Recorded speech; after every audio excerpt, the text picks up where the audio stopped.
As a kid मैंने आज दिन तक कभी भी अपने पेरेंट्स के, ग्रैंड पेरेंट्स के, मेरे जितने भी रिलेटिव्स हैं, उनके किसी भी बात को इनकार नहीं किया है। यानी कि मैं वो तुम्हारा ये ओबीडिएंट कज़न ब्रदर हूँ, जिसने हर बात को माना है, जिसकी वो रिस्पेक्ट है तुम्हारी सोसाइटी में कि ये बंदा बहुत अच्छा है, ये सबसे अच्छा बच्चा है इस घर का, वो रिस्पेक्ट है।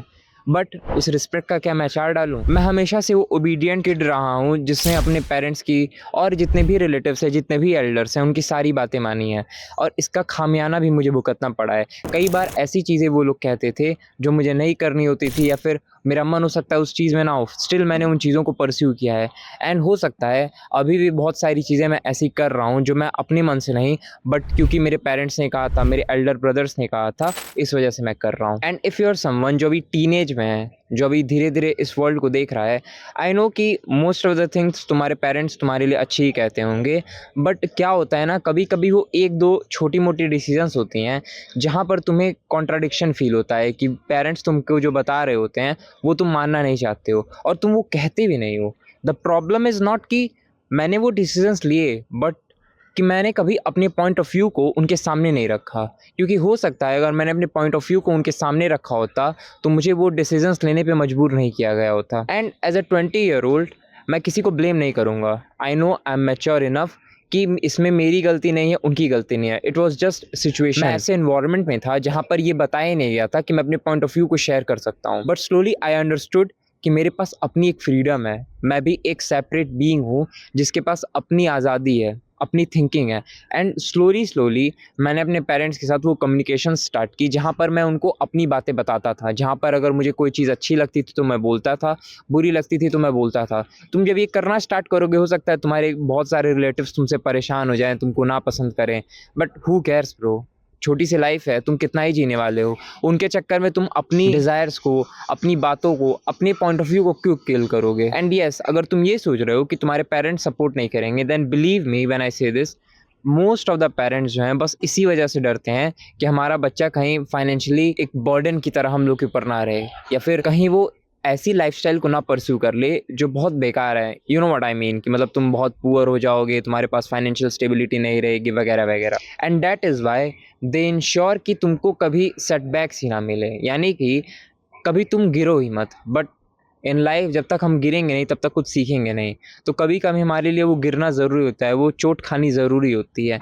एंड ये पेरेंट्स हमारे कुछ हद तक शायद समझते हो, और नहीं समझते तो तुमको उनको समझाना पड़ेगा कि कभी-कभी हमारे लिए गिरना ज़रूरी है। आई नो तुम लोग में से बहुत सारे लोगों के पेरेंट्स टॉक्सिक होंगे, और आई डोंट नो कितने लोगों के होंगे परसेंटेज में, बट स्टिल मैं ये बिलीव करता हूँ, अगर दोनों जैसे तुम्हारे मदर और फादर में से, या मे बी तुम्हारे ग्रैंडफादर अगर अभी लिव कर रहे हों, ग्रैंड मदर हों, कोई भी एक ऐसा सपोर्टिव बंदा तुम्हारी फैमिली में हो जो तुम्हारी सुन सकता है, I want you to communicate with them. उनसे अपनी बातें शेयर करो, उनको अपना जो वर्ल्ड व्यू, जिस तरह से तुम इस वर्ल्ड को देख रहे हो, वो दिखाओ, और उसके बाद उनके पॉइंट ऑफ व्यू को भी सुनो। ये कम्युनिकेशन तुम्हारे अंदर थोड़ी सी अंडरस्टैंडिंग बिल्ड करेगी स्लोली, जैसे जैसे तुम अपनी टीनेज क्रॉस कर रहे होगे। ये बहुत मतलब माइनर सी बात लगेगी तुम लोगों को, बट ये एक बहुत डिफरेंट पर्सपेक्टिव क्रिएट करेगी, क्योंकि एट द एंड हमारे पेरेंट्स, ग्रैंड पेरेंट्स और हम में बहुत ज़्यादा जनरेशनल गैप होता है। जस्ट थिंक, तुम्हारे पेरेंट्स और तुम्हारी एज में एटलीस्ट 25 साल का डिफरेंस होगा। 25 साल, 20 साल से कम किसी के पेरेंट्स और उनके किड के बीच में डिफरेंस नहीं होगा। अब जब इतना डिफरेंस क्रिएट हो जाता है, तो ऑब्वियस सी बात है कि तुम्हारे पापा 1990 की बात कर रहे होंगे, वो लाइफस्टाइल सोच रहे होंगे कि गवर्नमेंट जॉब स्टेबल है, privates are bad and all that stuff.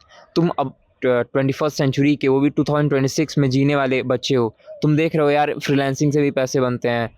लोग अपने कंप्यूटर, लैपटॉप लेके बैठे रहते हैं, वीडियो एडिटिंग या फिर कोडिंग वगैरह कोई भी एक स्किल सीखते हैं, उससे अच्छे खासे पैसे अर्न कर लेते हैं। लोग स्ट्रीम करके पैसे अर्न कर देते हैं। तुमने स्ट्रीमर्स को देखा होगा, जैसे तुम्हारा स्पीड है, अपने यहाँ तन्मय भट्ट हैं, ऐसे लोगों को तुमने देखा होगा। तुमको पता होगा एक सेपरेट वर्ल्ड ही है, एक सेपरेट वर्ल्ड है पैसा मेकिंग का, जो तुम्हारे पेरेंट्स अभी तक देख नहीं पाए हैं। अब तुमको ये वर्ल्ड उनको दिखाना पड़ेगा, तुमको समझाना पड़ेगा एक और दुनिया एग्जिस्ट करती है। उन्होंने वो दुनिया कभी देखी ही नहीं है, और जब उन्होंने वो दुनिया देखी नहीं है, तो वो वही एडवाइसेस देने वाले हैं जिस दुनिया के बारे में उन्हें पता है। आई नो बहुत कम लोगों के पेरेंट्स ऐसे होंगे जो बातें समझ पाएँ, बट अगर तुम्हारे पेरेंट्स समझ सकते हैं, फिर तुम उनको समझा सकते हो किसी भी तरह से मतलब पोलाइट मैनर में, देन आई वुड से कि तुम ये ट्राई करो। तुमको जब कोई चीज़ नहीं पसंद आती है, नहीं करने का मन करता है, देन से नो। तुम अपना कोई काम कर रहे हो, कोई टास्क तुम्हारे रिलेटिव्स आए हैं, वो दे रहे हैं। कोई मतलब कुछ रिलेटिव्स होते हैं ना जो बच्चों को परेशान करते हैं, अंट-शंट चीज़ें करवा के, वो सारे काम सीधा नो बोल दो ना यार। क्यों डरना है भाई? क्या डरना है? अच्छा, अब यहाँ पर एक और बात है कि यहाँ पर मैं कोई टेक्नीक नहीं बताने वाला। जैसे ये कोई गेम नहीं है कि नो बोलने में कोई बहुत मेहनत लगेगी। ना, ना, ना, ना। गेम